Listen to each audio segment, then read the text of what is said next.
Bienvenue sur Uno Celtica, je suis Fanny, navigatrice entre les mondes. Et aujourd'hui, j'aimerais répondre à une question qu'on m'a pas mal posée suite à la sortie de ma vidéo sur la rune Sowilo. Alors, c'est vrai que ce que j'ai vécu peut faire un petit peu peur au premier abord, et on a en droit de se poser certaines questions.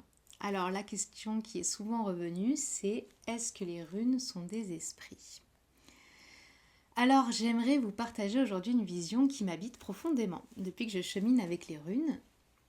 Une vision qui va peut-être à contre-courant de certaines peurs ou idées reçues qu'on peut parfois entendre à leur sujet. Il arrive que des personnes les associent à des forces sombres, parlent de démons ou disent que ce serait dangereux, que ça serait comme jouer avec des entités, des djinns. Mais pour moi, c'est pas du tout ce que je ressens. Alors évidemment, je ne détiens pas la vérité, mais voyez si ce que je dis résonne en vous. Quand je me relie aux runes, je ne perçois ni peur, ni menace. Je ressens au contraire quelque chose de sacré, de lumineux.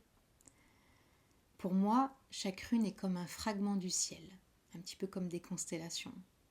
Une étincelle d'une sagesse très ancienne, mais vivante. Et ces étincelles ne sont pas séparées les unes des autres. Elles viennent toutes d'une même origine. Je les vois comme des portes sacrées. Chaque rune est une porte avec sa propre vibration, son enseignement, sa couleur unique.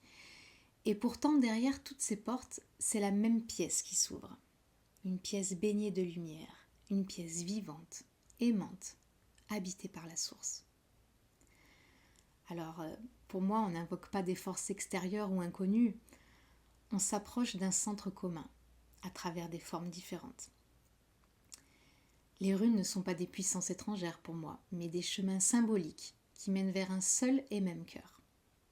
C'est cela que je ressens, une unité profonde derrière chaque forme, une présence, une conscience intelligente et unique, qui prend des visages multiples pour mieux nous parler, pour mieux nous guider. Et c'est ce lien vivant que j'honore à chaque fois que je tire une rune. Je ne cherche pas à lire l'avenir, mais je cherche à me relier, à écouter, à laisser la source me parler à travers des symboles anciens. C'est dans cette ouverture, dans cette confiance, que les runes deviennent vivantes. Pas parce qu'on les invoque, mais parce qu'on les écoute. Et pourtant, je ne peux pas ignorer que certains les ont utilisées avec des intentions destructrices. L'histoire nous le rappelle, de nombreux symboles sacrés ont été détournés.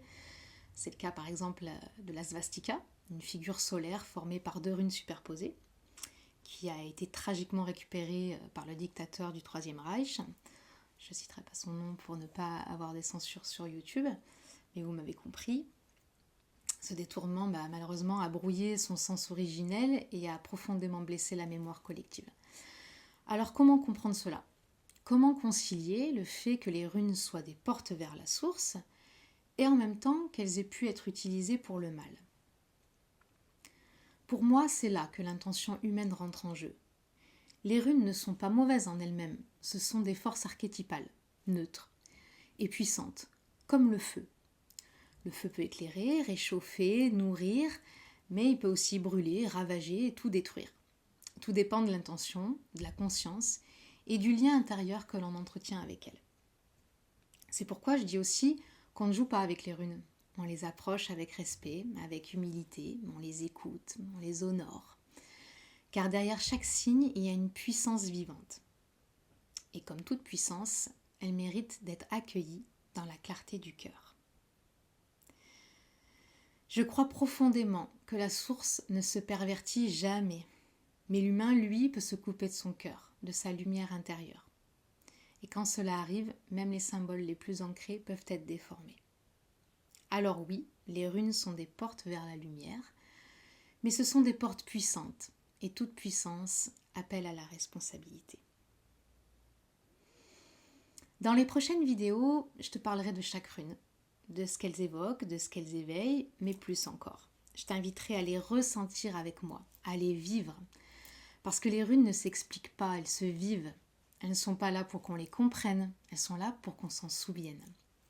Alors si tu sens que ce chemin des runes résonne en toi, Si tu as envie de les ressentir comme moi je les ressens, les accueillir dans ton propre corps, dans ta vie au quotidien, alors je te proposerai régulièrement des voyages chamaniques au tambour pour te relier à l'énergie des runes en douceur.